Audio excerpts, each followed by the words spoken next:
What is up, and welcome back to the Unfiltered Trainer podcast. Y'all, life is crazy, like straight up chaotic, crazy. I feel like it started with back-to-back hurricanes and hasn't let up since. And I feel like if you are in the Tampa Bay area, you know exactly what I'm talking about, because post-hurricane life and then an election, it's like the last month and a half, 2 months have just been a complete disarray. And honestly, I feel like it all blurs together. I really can't believe that we are almost halfway through November. I don't know where October went. I really don't even remember September. And yet somehow we're planning for the holiday season. I am literally getting ready to host Friendsgiving at the fitness studio I run. And I don't even know how we got here. Like I know having a TBI and obviously having memory deficit issues is already complicated enough. It's really hard for me to remember anything or know details, which is why I have such a lengthy planner to-do list, because to the external, everybody thinks I'm good because I hide it really well.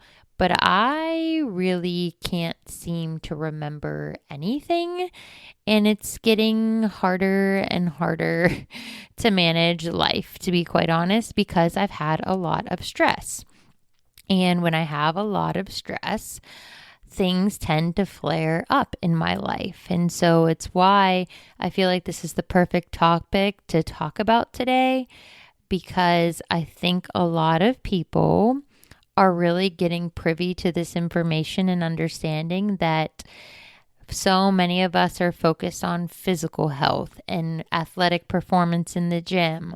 I feel like too often you have people trying to do too much, 2 workouts a day, working out 7 days a week. It's just people don't seem to understand, or maybe don't want to embrace the fact that working out is stress upon the body, which raises your cortisol levels. And even though it has so many mental health benefits, when used and misused, can actually be counterproductive to your health and fitness goals. And so we're going to talk about how the gut-brain axis is linked with your mental health and how your gut communicates with your brain today. And it's really important, and it's something that I have a lot of personal experience with, because if you don't know me well, I was 25 when I got my diagnosis. And so for the few months leading up to my diagnosis, I had gone through an extreme amount of stress. I was dealing with personal stress from a relationship. I was in my 2nd degree at the time, which came after, for those that don't know, I was in a 3-in-3 program. So I was a nerd, got into an accelerated doctor of physical therapy program with a scholarship where I got to skip a year of undergrad, and then my DPT program would be 3 years. And I did that. And in my 2nd year of that program, the program closed. The school lost funding and transitioned to a more liberal arts college, and removed the program that myself and my classmates were in. And so that created just absolute hell, because here we were, all of us on this one accelerated track, taking 19 to 21 credits every semester, killing ourselves. Honestly, no life. It gets ripped out from under us, and none of us get to go to PT school. So I ended up transferring, finishing my bachelor's, and then went to Penn State for the PTA program, because as a transfer student, you are not allowed to apply to PT school. And they don't tell you that when they're sitting with you in your exit interview, explaining to you that the program you worked your ass off has now been closed at no fault of your own. And so around that time, I had transitioned to Penn State, started going through this program, was in, at that point, 22, 23, 24, the end of the program, about to get my license and sit for my board exam. And I was sick. And so I remember that summer, I was working at a summer camp. And at that time, I was already really small. When I see photos back then of myself, it's kind of eerie that a human being can be that small. And that summer, I ended up losing like 20 pounds.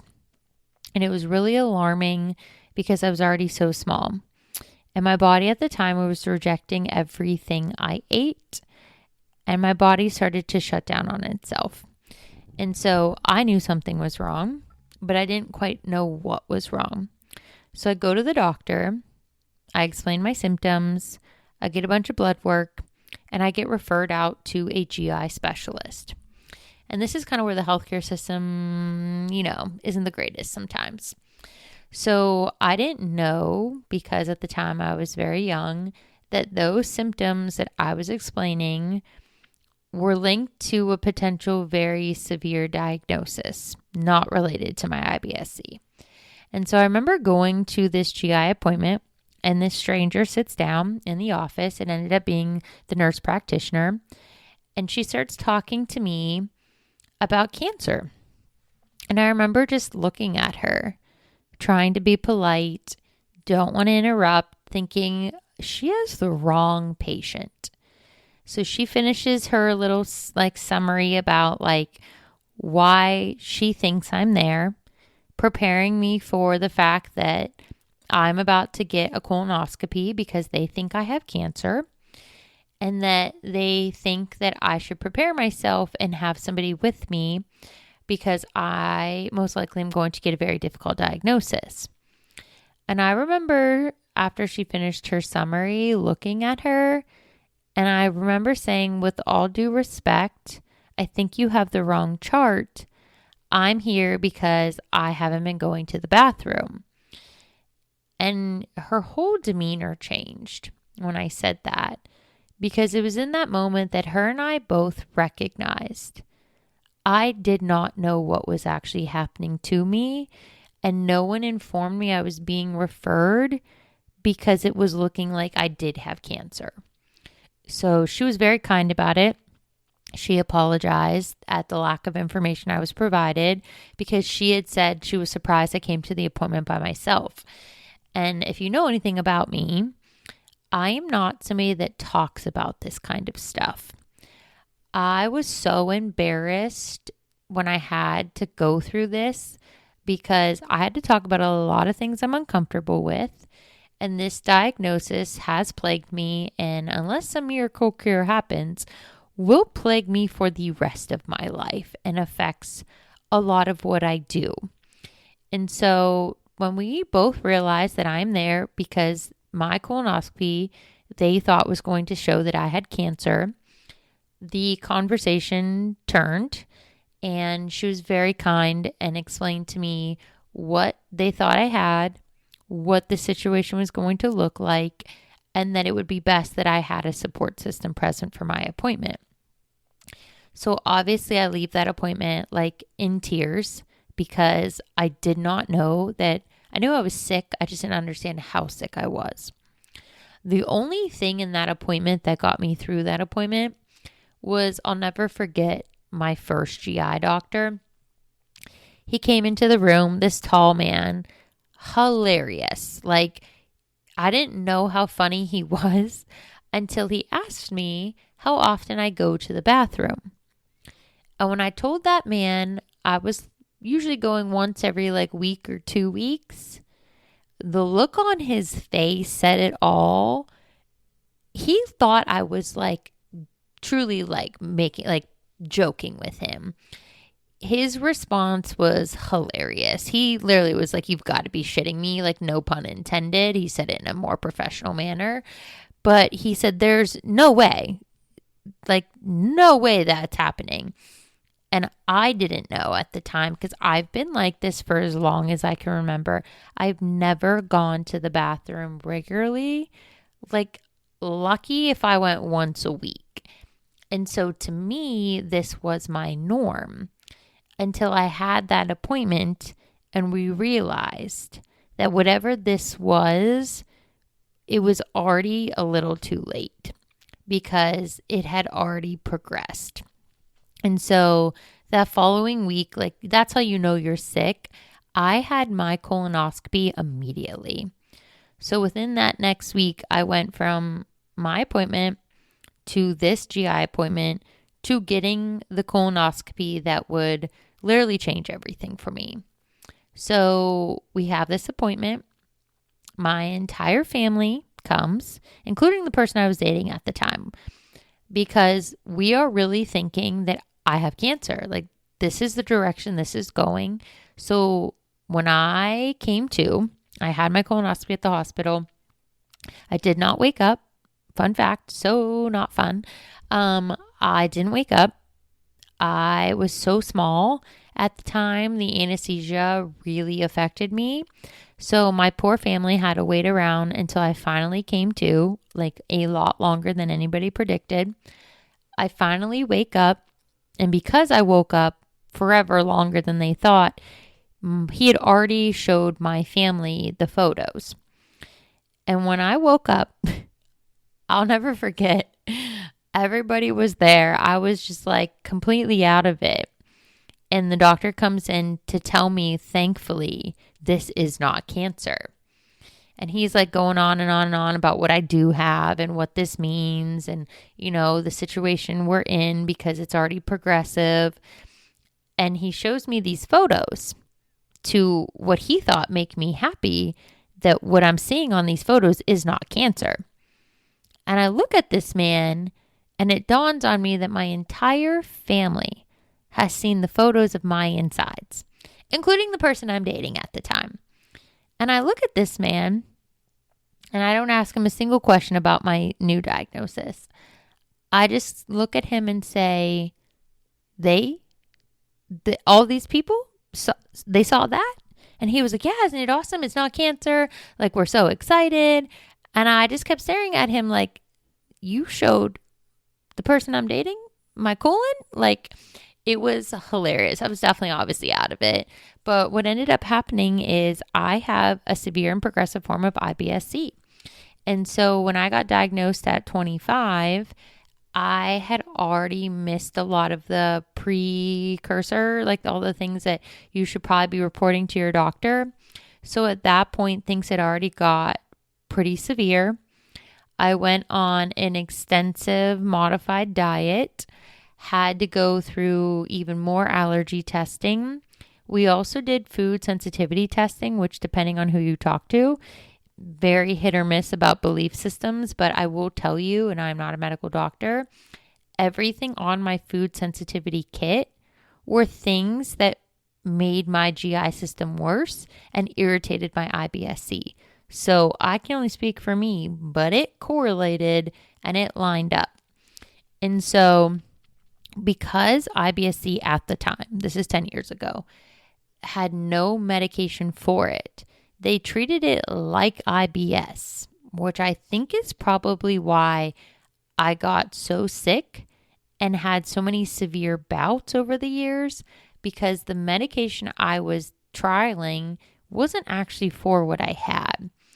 And so a lot of my life, I've been on the FODMAP diet. I've had to go plant-based.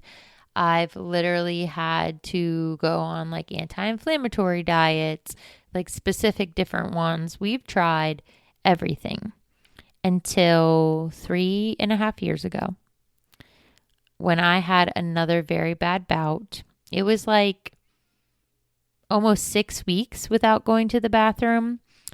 I remember taking a photo the day I went because I was going to the hospital. I was being sent to the hospital every week at this point. Like, something was definitely wrong this time. And so I kept getting sent back to the hospital to get these x-rays. And on week 6, I took a photo, and I still have that photo. I looked pregnant. I was probably the most scared I think I've ever been, because that day when I went to the hospital for my next scan, the reality was that was when I started having to do other measures that I still cannot believe I have to do. And it's something that is really uncomfortable still. But that is when things got so bad that I had to get another colonoscopy. And it's kind of the messed up part of the medical system is I had to prove I was so sick in order to get medication that worked. So this led up to, this is like the end of the year before I moved to Tampa. By the end of that year, I was one of the sickest bouts I had ever been in. It was like right around my birthday. And so that's December. It wasn't until April that I got all of my testing, my scans, my colonoscopy, and permission from the insurance to get this medication that at the time was saving my life, because it was actually the first time medication was created for IBS-C. But it's so expensive that you had to prove and go through all these hoops. So I had to take every IBS medication out there. Every single one failed. I got sicker and sicker over the course of 4 months. It was like the point that I wanted to give up. I had gotten so sick that my mental health was one of the worst it had been before my dad passed away. And I remember just laying on the bathroom floor crying because I was in so much pain. I was so miserable. And here I am having to get sicker to justify being given a medication. And it's crazy because the day I drove to Tampa, I got the phone call and I got the medication that changed the course of my life until this year. And I share that leading into today's conversation because I have dealt with mental health issues for the majority of my life. And I have dealt with GI issues since we think about 13 is what the doctors have summarized with when you look back at my records. I was about 13 when I started complaining about my stomach the first time.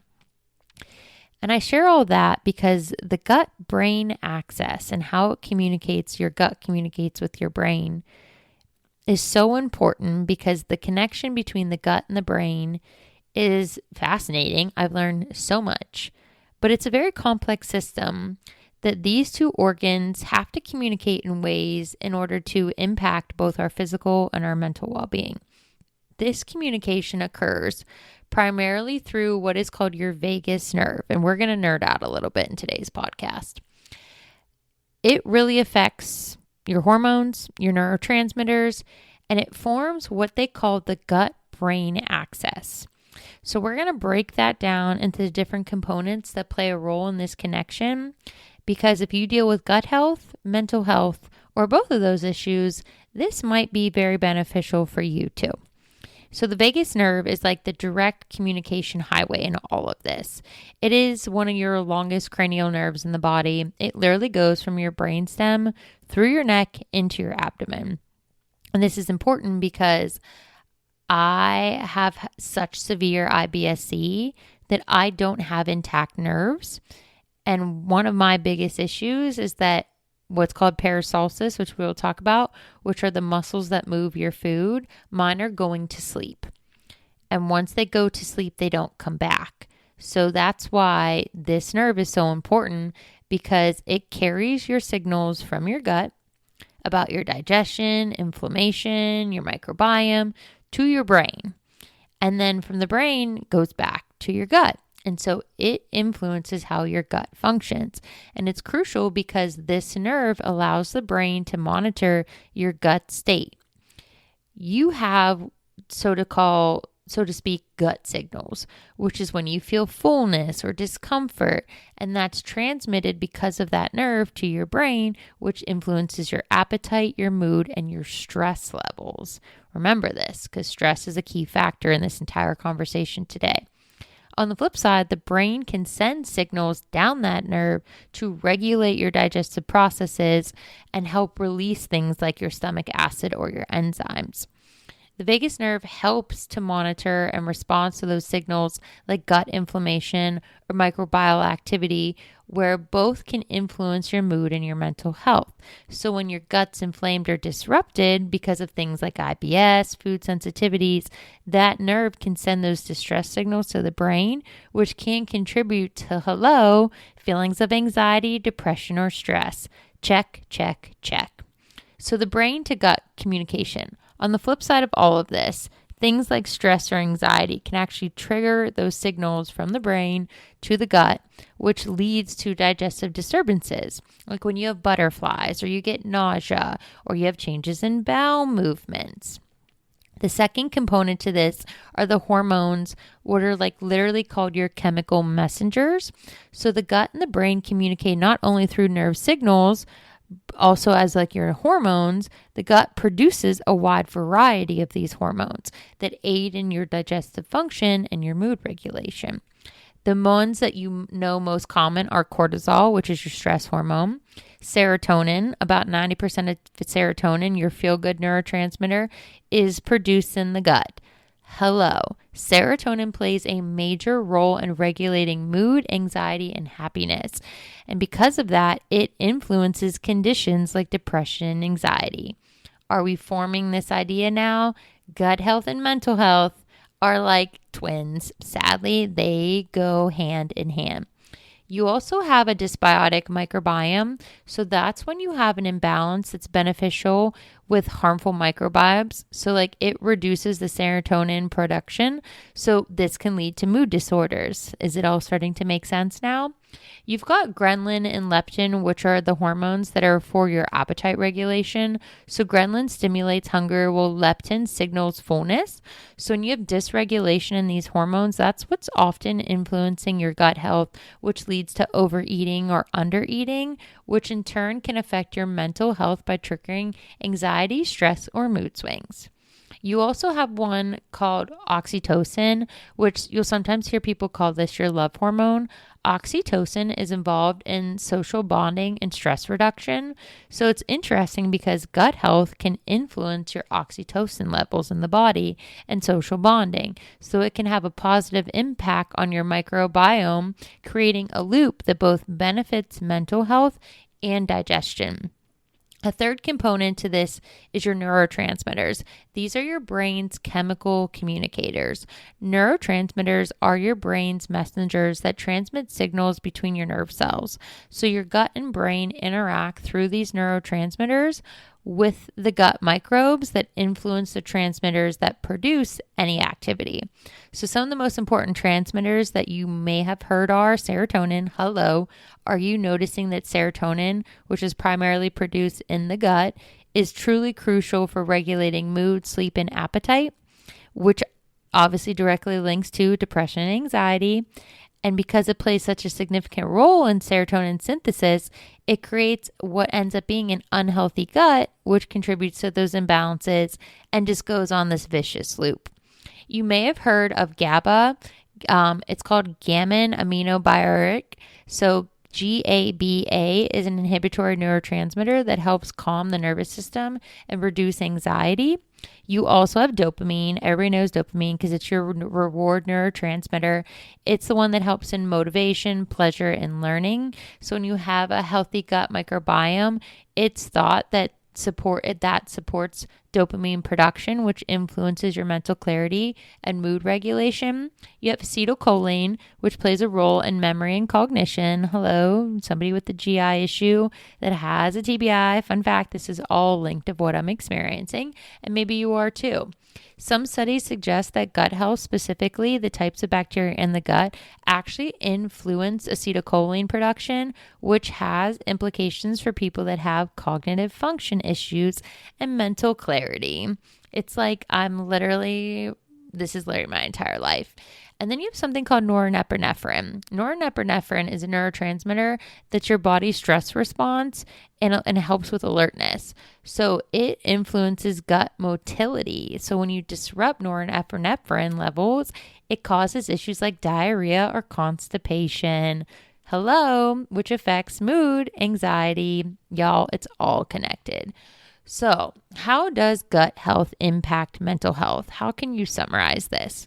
Your gut-brain axis is what facilitates constant two-way communication between your gut and your brain, utilizing your vagus nerve, your hormones, and your neurotransmitters. Your gut microbiome is what influences the production of those neurotransmitters, like things like serotonin and GABA. Those are crucial for your mood regulation, for stress or inflammation, which then affects your brain's response to neurotransmitters.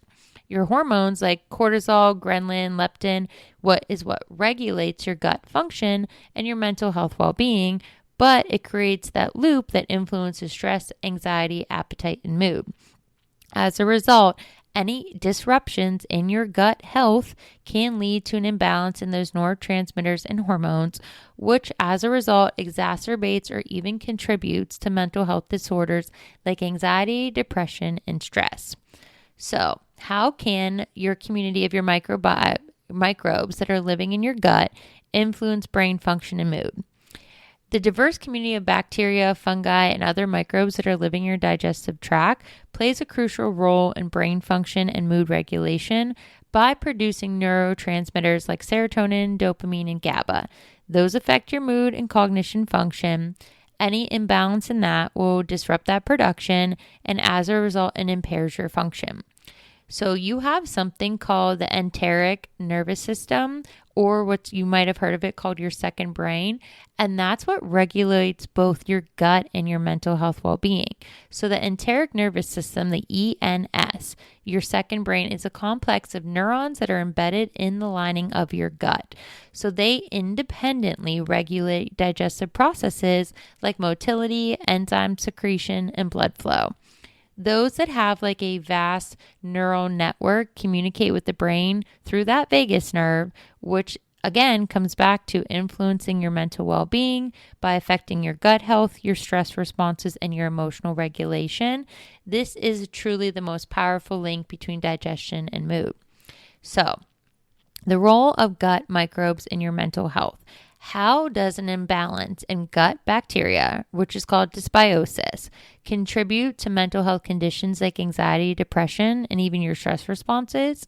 So when you have dysbiosis, it disrupts the production of those key neurotransmitters we talked about, like serotonin and GABA, which are truly essential for mood and stress regulation. So when you have this microbiome imbalance, that's what's triggering chronic inflammation, altering your gut-brain signaling pathways. It can make you more vulnerable to mental health conditions like anxiety and depression, and it heightens your stress response. So that key gut bacteria associated with that mental health benefits is lactobacillus. And there's one called, I can never say this right, Bifidobacterium. So when you have those two, those are the two important gut bacteria that play the role in promoting your mental health, producing neurotransmitters, and that's what's going to help regulate your mood and reduce your anxiety. So those probiotics help support a balanced immune response, which reduces your inflammation and can contribute to improving your brain function, which will, as a result, improve your emotional well-being. So the impact of probiotics and prebiotics on mental health and emotional well-being is super critical. So if you've ever heard somebody say, oh, you should take prebiotics or probiotics, probiotics, which are live beneficial bacteria, is what helps to restore the balance of the gut microbiome, and it's been shown to improve mood, reduce anxiety, and alleviate some of your symptoms of depression because it enhances your neurotransmitters production and helps to regulate gut-brain communication. Prebiotics, which are non-digestible fibers, they feed your healthy gut bacteria, which supports the growth of these beneficial microbes.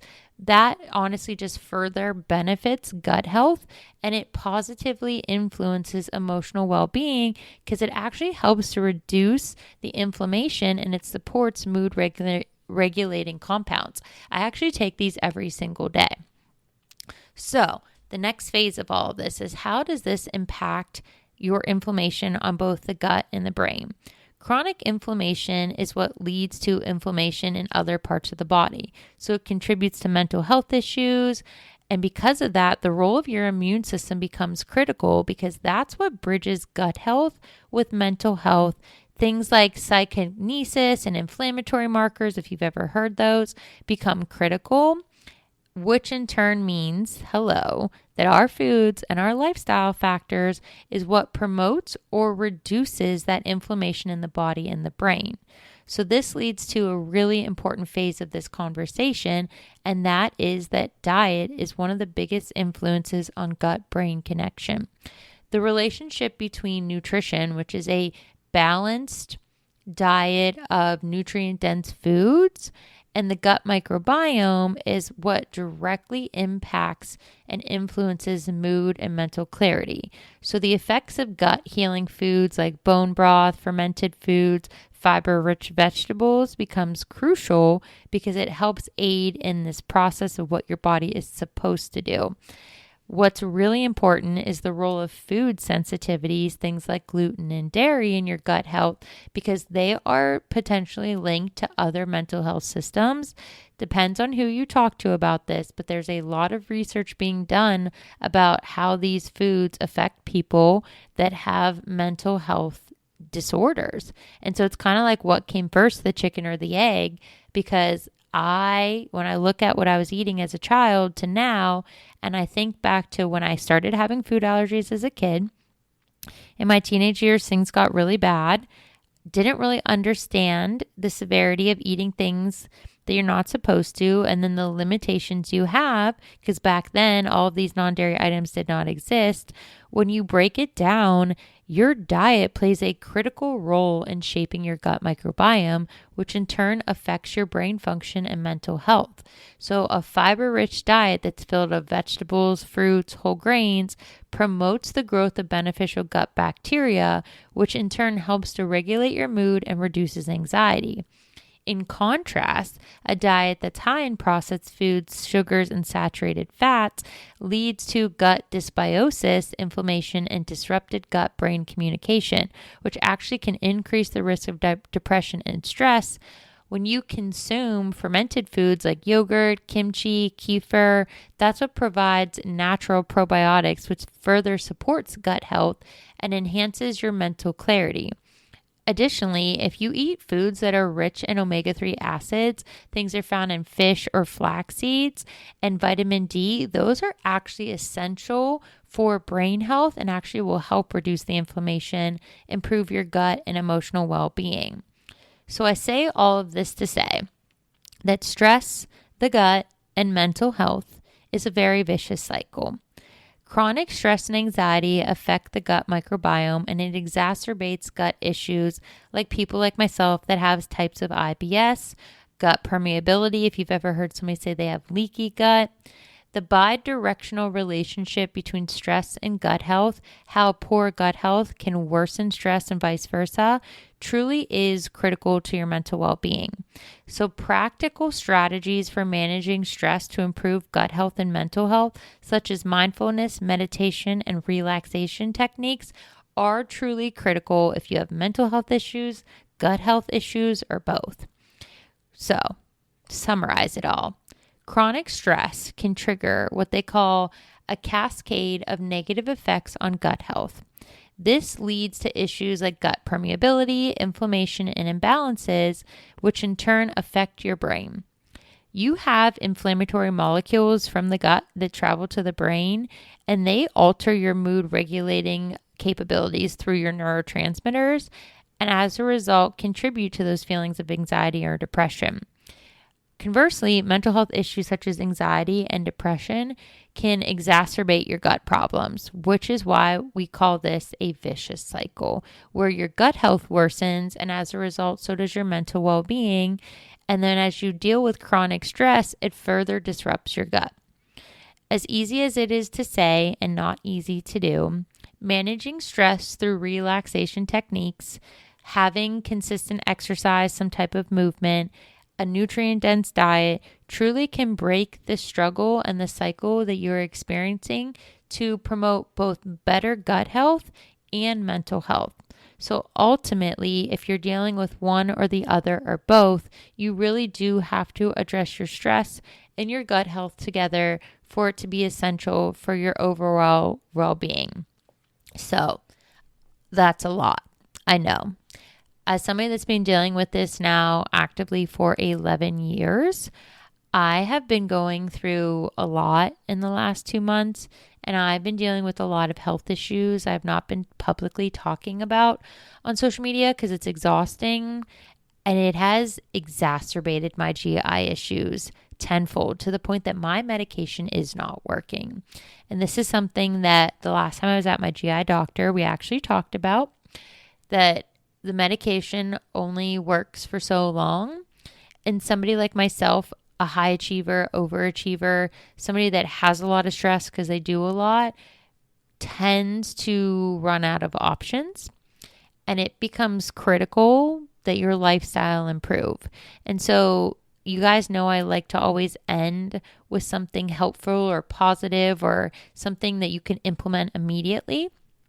In the last 2 months that I've been dealing with the health issues I've dealt with, I really had to have a come to Jesus moment with myself and really address the fact that my lifestyle and things going on in my life are not serving me anymore. And if I don't put my health first, I'm going to be in a serious situation. And so what I've been doing, I got a walking pad so that I can start walking from home. That way, when I'm doing computer work or I'm just sitting watching TV, I can get in my movement that I need to because I'm not getting that in. Meditation and breath work has been a complete necessity and game changer.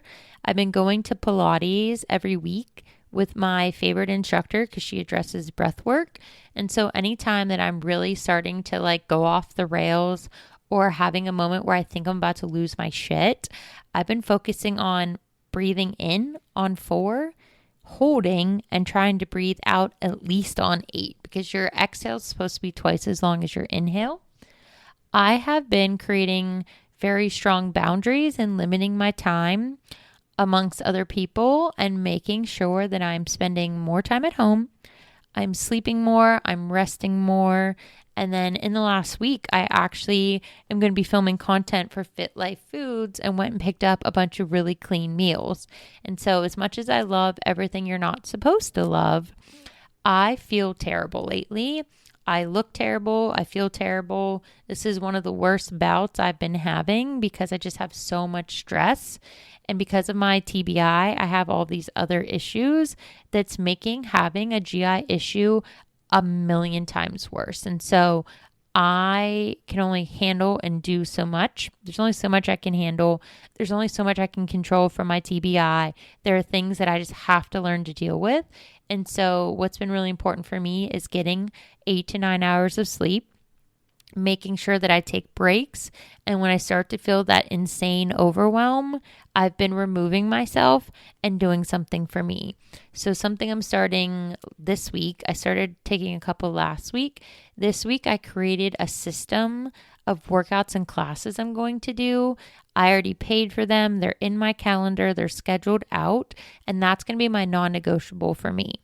So in summary, if you're somebody that deals with gut health or mental health issues, the best things you can do for yourself, have a consistent plan for movement. And that does not mean high intensity workouts. You did not hear me say anything about workout intensity. You need movement. Having a balanced, nutrient-dense diet that doesn't feel restrictive, but is very in line with what is causing inflammation or distress. Focusing on boundaries, trying to limit your stress as much as possible. Rest and recovery, and then utilizing relaxation techniques and meditation to practice mindfulness in order to do what you can for yourself as you try to alleviate the things in your life that are exacerbating your feelings. Now, like I said, this is not a doctor. This is just solid knowledge, somebody that has extensive personal experience, and these are things I deal with my online health and fitness clients. But it's definitely something to really start researching for yourself. And maybe it's time you have the conversation with your own doctor. If you've dealt with mental health issues or gut health issues or vice versa or both, they're very much 1000% connected. And if it's been a struggle for you, it's probably time to start addressing all the aspects in our life we don't want to. As much as I don't want to say it or admit to it, slowing down the last 2 months because I have been having more health issues has been one of the most beneficial things I probably could have ever done because I've really reassessed my life, what I want for myself, and where I'm going in 2025. And you best believe my health is a top priority. And if what I'm doing doesn't support it, then it's actively time to make other decisions. So y'all, don't forget at the end of the day, you are your best advocate. Pursue any testing conversations you want to have because our previous generations didn't talk about it, but we are the game-changing generation that is making mental health come to the forefront. And it is so critical that we start having these uncomfortable conversations so that not only do we benefit, but so does everybody else around us. All right, y'all, I hope today was informative. I hope it was helpful. As always, I'll see you in the next episode, and drop a comment if you want a specific episode for me to address. We will adjust the plan and definitely speak on any topics that are important to you. Thanks for always supporting me and everything I do, and I'll see you in the next episode.